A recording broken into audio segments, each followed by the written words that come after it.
Maharashtra live news मध्ये आपले स्वागत आहे। आपण पाहत आहात महाराष्ट्र लाईव्ह न्यूज, बातमी जनसामान्याची। महायुतीच्या कार्यकर्त्यांच्या बैठकीसाठी महाराष्ट्र राज्याचे मुख्यमंत्री सन्माननीय एकनाथ शिंदे साहेब आपल्याला भेटायला आलेले आहेत। निश्चित बाबूराव कदम सारख्या सामान्य कार्यकर्त्याला ज्यावेळेस तिकीट दिलं, फक्त तिकीट नाही दिलं तर त्यांच्या प्रचारासाठी ते फॉर्म भरण्यासाठी आले आणि आज तुमच्या सगळ्या कार्यकर्त्यांमध्ये उत्साह करण्यासाठी ते इथे आलेले आहेत। आम्ही सुद्धा राष्ट्रवादी काँग्रेस पक्षाचे कार्यकर्ते म्हणून साहेब मला काल अजितदादाचा फोन आला, माझी म्हणले तुम्ही अजूनही निवडणुकीची आपल्याला उतरले नाहीत का? मी त्यांना प्रामाणिकपणे सांगितलं की आज मागच्या 4.5 वर्षापासून मला सामान्य कार्यकर्त्याला जेव्हा आमदारकी भेटली त्यावेळेस पक्षामध्ये राहून आणि पक्षामध्ये सरकारच्या विरोधात कधी भूमिका घेऊन आणि सरकारच्या बाजूने भूमिका घेऊन मी सातत्याने मराठा आरक्षणाचा प्रश्न मांडण्याचा प्रयत्न केलाय। कोणाला गोष्टी पटतील न पटतील, पण मराठा समाजाचा आरक्षण मागतोय, पुणे समाजाला अन्याय करण्याच्या संदर्भात पण बोलून नाही। आम्ही सगळ्या जाती धर्माच्या लोकांना सोबत घेऊन चालण्याचं काम मराठा समाज करते।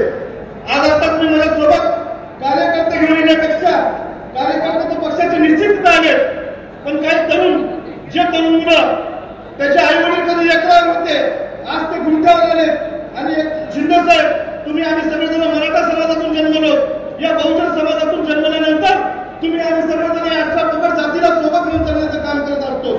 हे करत असताना मी आज जवळपास 40 पोरं आमच्या इथून वसमतमधून आणले होते। त्यांना एससीबीसीच्या प्रमाणपत्राच्या बाबतीमध्ये एससीबीसीचं प्रमाणपत्र पोर्टलवर आलं नाही असं काही लोक सांगत आहेत। तुम्ही महाराष्ट्राचे मुख्यमंत्री म्हणून निर्णय घेतला, आम्ही सगळे कार्यकर्ते म्हणून तुमच्या पाठीमागे आलो आणि त्यावेळेस तुमच्या माझ्या समाजाला तिथे न्याय भेटला पाहिजे म्हणून भूमिका मांडण्याचं काम केलंय। आज साहेब मराठा समाजाने एससीबीसी प्रमाणपत्र तात्काळ मिळवून देण्यासाठी तिथं पोलीस भरतीच्या बाबतीमध्ये 14 तारखेला हे मुलं यशमान होत आहेत। साहेब अगोदरच गुंठ्यावर आलेले एकदा ग्रामीण भागातील मुलांची परिस्थिती अशी झालेली आहे की त्यांना रोजगार नाही। रोजगाराच्या माध्यमातून काम करत असताना काही कारखान्यांना विभागात चालू होती, पण ती सुद्धा कुठं बंद पडताना बघत असतात। आता सन्माननीय उदय सामंत साहेबांना मी सातत्याने प्रयत्न करून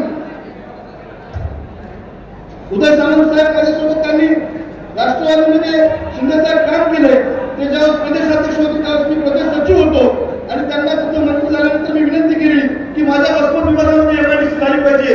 आचारसंहितेच्या 1 दिवस अगोदर माझ्या वसमत विधानसभा मतदारसंघातील तरुणांच्या हाताला काम मिळावं म्हणून ही एमआयडीसी मंजूर करण्याचं काम त्यांनी केलेलं आहे। मी आता सरकारचे आभार मानतो।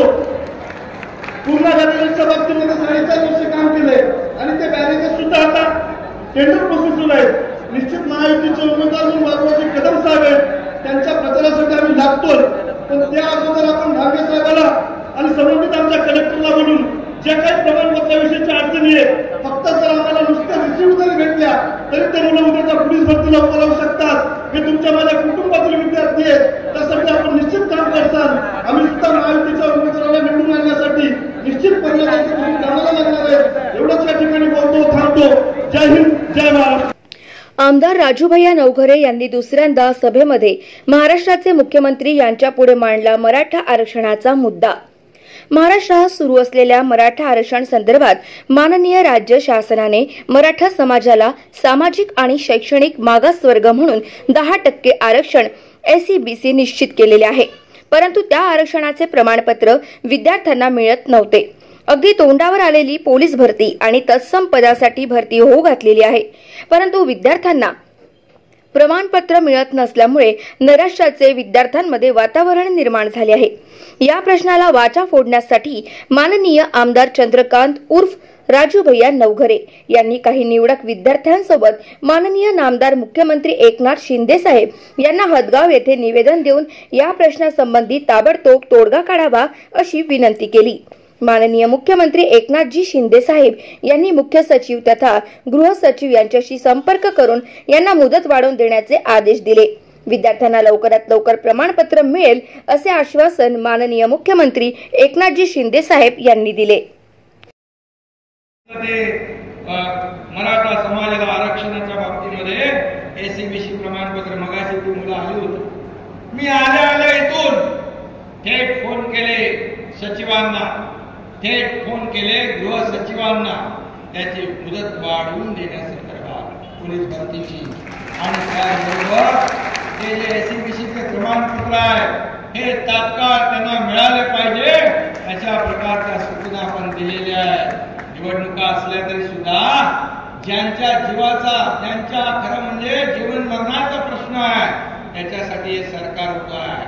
तुम्हाला मी सांगू इच्छितो, हा मुख्यमंत्री जाहीरपणे छत्रपती शिवाजी महाराजांची शपथ घेऊन मराठा समाजाला आरक्षण देण्याची शपथ घेतली आणि ते करून दाखवलं. 10% आरक्षण दिलं. Subscribe now and press the bell icon. Never miss an update.